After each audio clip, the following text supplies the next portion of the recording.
A paz do Senhor a todos. Estamos retornando para darmos continuidade à leitura da Bíblia em ordem cronológica.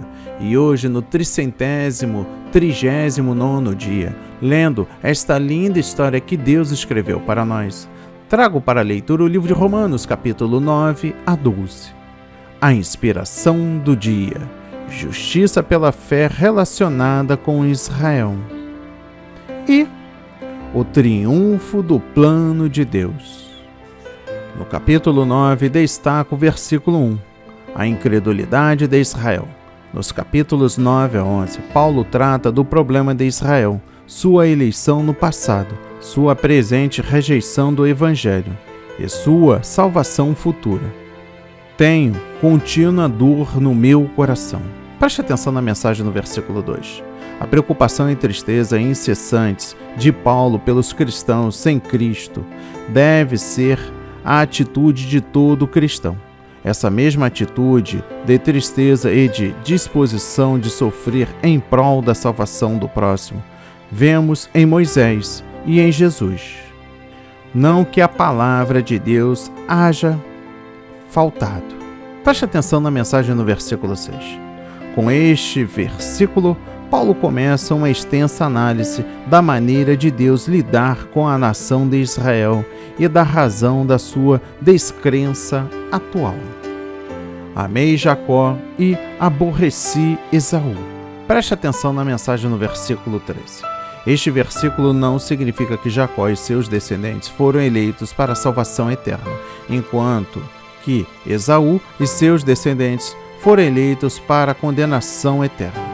Trata-se antes da eleição dos descendentes de Jacó para serem o canal da revelação e bênção de Deus para o mundo. Observa que, segundo os capítulos 9 a 11, a maioria dos descendentes de Jacó deixou de cumprir a sua vocação e, portanto, acabou sendo rejeitada por Deus. Além disso, aqueles que não eram amados, isto é, os gentios, obedeceram a Deus pela fé e se tornaram filhos de Deus. Terei misericórdia. Preste atenção na mensagem no versículo 15.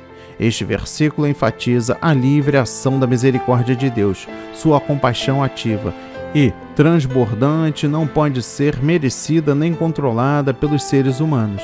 Sua decisão é ter misericórdia de todos. Compadece-se de quem quer. Preste atenção na mensagem no versículo 18. A intenção de Deus é compadecer-se daqueles que se arrependem e creem em Jesus como Senhor e Salvador. Ao mesmo tempo, Ele endurece a todos que se recusam a arrepender-se e optam por continuar nos seus pecados, rejeitando assim a salvação em Cristo. Esse propósito de Deus não muda quanto à pessoa ou nação. Ainda no versículo 18, destaca o endurece a quem quer. O endurecimento do coração do faraó, às vezes, é atribuído a Deus.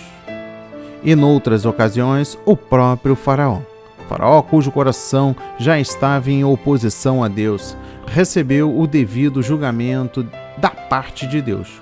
Quando o faraó resistiu à vontade de Deus, a resposta de Deus foi endurecê-lo ainda mais. Sendo assim, o endurecimento do coração do faraó não foi uma ação arbitrária de Deus, pois ele agiu segundo o seu princípio justo de endurecer todos aqueles que o rejeitam.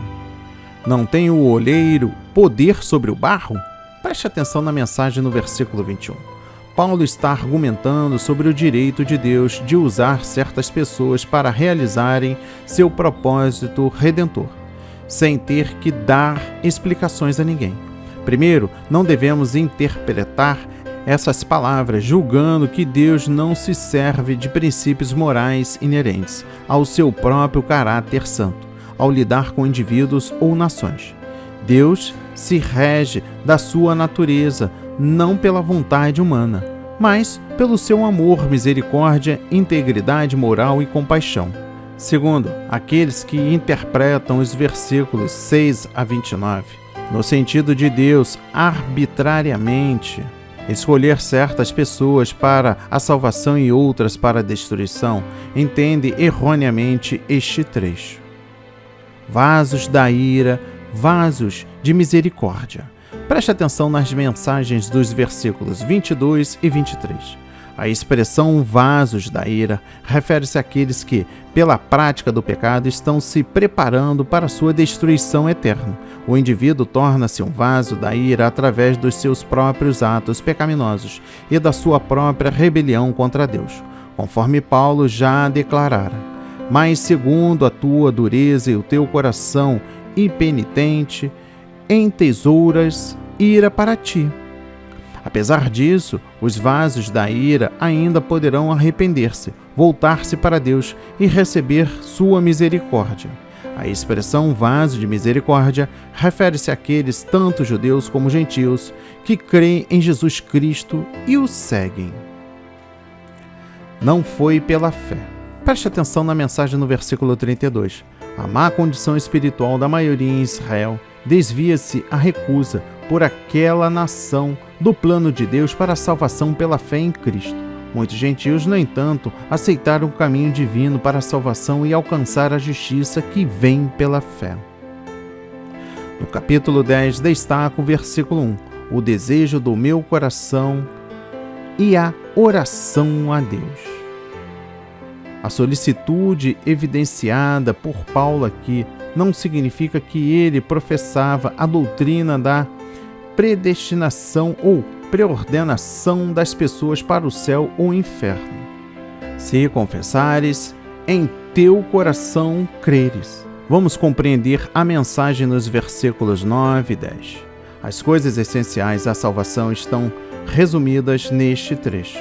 Centralizam-se na fé, no senhorio de Cristo e na sua ressurreição corporal. A fé deve estar no coração, que aqui abrange as emoções, o intelecto e a vontade, afetando a personalidade inteira.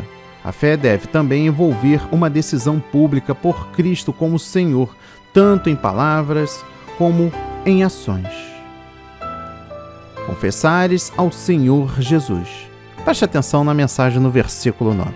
O mais antigo credo ou confissão da Igreja no Novo Testamento não trata de Jesus como Salvador, mas Jesus como Senhor. Jesus Cristo é especificamente chamado Salvador 16 vezes no Novo Testamento e Senhor mais de 450 vezes.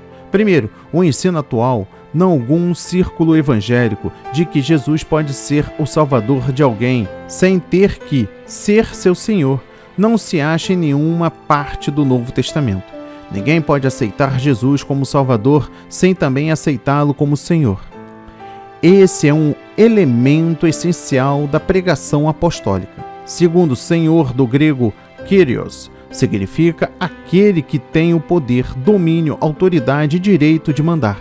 Confessar Jesus como Senhor é declarar que Ele é igual a Deus, é digno do poder, da adoração, da confiança, da obediência e da oração. Terceiro, quando os crentes do Novo Testamento chamavam Jesus de Senhor, não se tratava de mera profissão de fé ou uma simples repetição, mas de uma atitude sincera e interna do coração, pela qual colocavam Cristo como o único e supremo Senhor sobre a totalidade das suas vidas. Jesus precisa ser aceito como Senhor dos assuntos espirituais no lar e na igreja, bem como em todas as áreas da vida, inclusive a intelectual, a financeira, a educacional, a recreativa, a vocacional. Ainda no versículo 9 destaco: Deus o ressuscitou dos mortos. Quem nega a ressurreição corporal de Jesus Cristo não tem o direito legítimo de dizer que é cristão. Continua um incrédulo, uma vez que a morte e a ressurreição de Cristo é o evento central da salvação. No versículo 11 destaca o versículo 1. Rejeitou Deus o seu povo? Paulo passa a explicar que a rejeição de Israel por Deus é apenas parcial e temporária. Israel finalmente aceitará a salvação de Deus em Cristo. A eleição da graça. Preste atenção na mensagem no versículo 5. Essa expressão refere-se ao desígnio gracioso de Deus ao enviar seu Filho ao mundo para salvar a todos quantos nele crerem. A eleição provém do propósito salvífico de Deus, antes da fundação do mundo. A partir da vinda de Cristo e da sua morte e ressurreição, a eleição inclui todos que creem e obedecem a Cristo e ao Evangelho. Sendo assim, tanto Deus quanto o homem atuam na eleição. O alvo da eleição da graça é o homem ser santo e inculpável diante de Deus. Veio a salvação aos gentios. Preste atenção na mensagem do versículo 11. A transgressão de Israel, isto é, a sua rejeição e crucificação de Jesus, resultou na salvação para o mundo inteiro. A sua plenitude. Preste atenção na mensagem do versículo 12. A plenitude de Israel pode referir-se a um tempo quanto muito em Israel crerão em Jesus Cristo como Filho e Messias de Deus, trazendo bênçãos ainda maiores ao mundo. Incitar a emulação. Preste atenção na mensagem no versículo 14. Todas as igrejas devem ferventemente buscar a Deus, pedindo-lhe que o seu poder, sua graça e demais bênçãos sejam tão abundantes sobre elas que alguns em Israel tenham inveja e busquem o Senhor. A salvação em Cristo e os privilégios do seu reino, manifestos na prática e na nossa vida, criarão em Israel o desejo de receber as mesmas bênçãos. Pela sua incredulidade. Preste atenção na mensagem no versículo 20. A solução do destino de Israel não consiste num decreto arbitrário de Deus, mas na sua própria incredulidade e rejeição da graça de Deus em Cristo. Também tu serás cortado. Preste atenção na mensagem no versículo 22. Paulo faz uma solene advertência a todos os crentes gentios, isto é, a todas as igrejas, denominações ou fraternidades cristãs. Primeiro, existe a terrível possibilidade de Deus repudiar ou cortar qualquer indivíduo, ministério, igreja ou grupo de igrejas que não pertencem à sua beniguidade na fé apostólica e nos padrões de justiça do Novo Testamento. Segundo, se Deus não poupou Israel, não poupará qualquer igreja ou comunidade cristã. Se rejeitarem os caminhos de Deus e se conformarem com este mundo. Logo, todas as igrejas cristãs devem temer, tendo em mente tanto a bondade como a severidade de Deus, e tudo fazendo para continuarem na fé e na prática apostólica do Novo Testamento. Nenhuma igreja cristã, nem ministério, pode pressupor confiadamente que nunca sofrerá juízo divino. Seja igreja, seja pessoa, para com Deus não há acepção de pessoas. A plenitude dos gentios. Preste atenção na mensagem no versículo 25. A plenitude dos gentios significa a conclusão do propósito de Deus ao chamar para si um povo dentre os gentios. É possível que se relacione também com um período em que a iniquidade dos gentios se complete, isto é, quando o pecado no mundo chegar ao nível pleno da rebelião contra Deus. Nessa ocasião, Cristo voltará para julgar o mundo. Todo Israel. Preste atenção na mensagem no versículo 26. A expressão todo Israel deve ser entendida como uma referência à soma global dos crentes israelitas. Primeiro, o número de judeus crentes em Cristo aumentará grandemente durante os dias tenebrosos da tribulação. A tribulação terminará quando Cristo operar o livramento dos crentes israelitas e destruir os demais judeus incrédulos.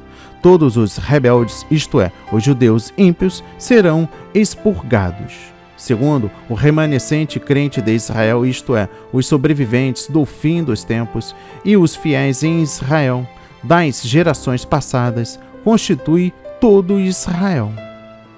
No versículo 29, o último, os dons e a vocação de Deus. Estas palavras se referem aos privilégios de Israel, mencionados no capítulo 9, dos versículos 4 e 5 e no capítulo 11, versículo 26. O contexto desta passagem tem a ver com Israel e os propósitos de Deus para aquela nação, e não aos dons espirituais ou à vocação ministerial relacionados com a obra do Espírito Santo na igreja.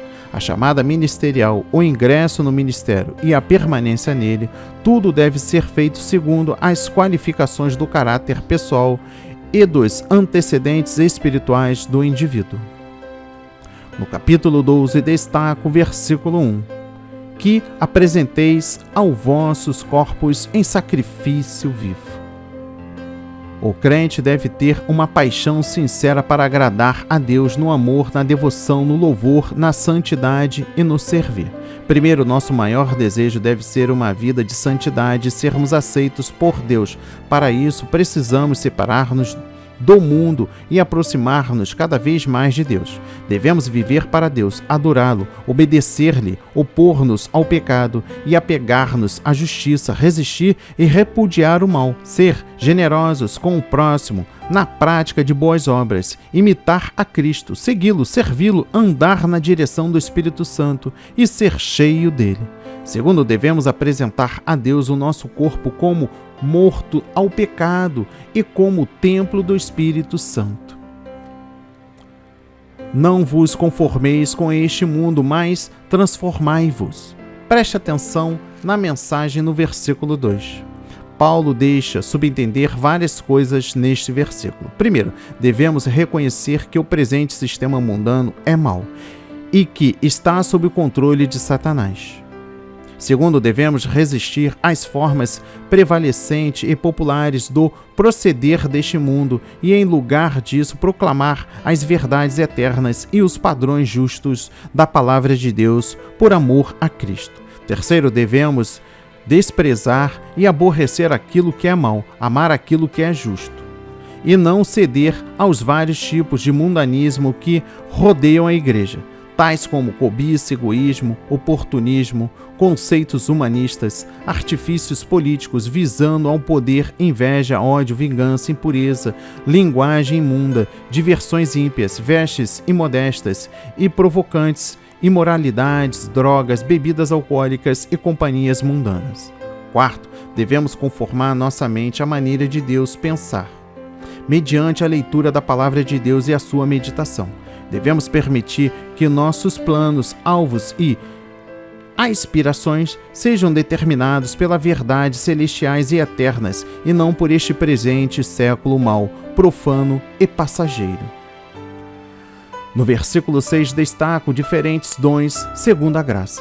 Paulo alista os dons da graça, do grego charismata, como são chamados. Os dons espiritual pode constituir-se de uma disposição interior, bem como de uma capacitação ou aptidão, concedida pelo Espírito Santo ao indivíduo na congregação, para a edificação do povo de Deus e para expressar o seu amor a outras pessoas.